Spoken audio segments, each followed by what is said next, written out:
Dito, iba't ibang flavor ng Richie Flavors. At ito nga pala ang kasama ko si Ethan. Tara, let's go!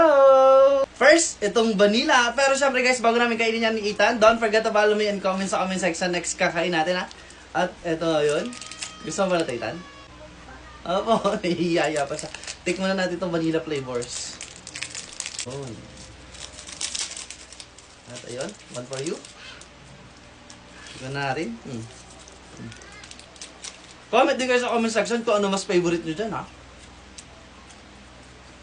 Next naman, ice crumble flavor. At ito yun, guys. Nahihiya pa talaga to si Ethan, yan, ha? Yan, tikman natin. Wah, get pa. Tikman natin. Kalasa talaga siya na ice crumble, no?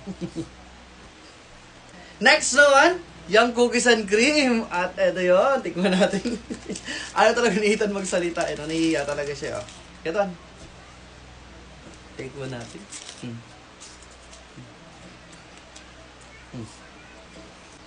Next naman, sweet potato flavor. At hindi pala siya ano, ibang flavor siya. Pero, tikman na rin natin. Ayun, tikman natin. Ayun, laki ng bukas. Violet. Yan. Get one. Masarap din siya. Masarap. Like, follow, comment, and share. Bye-bye.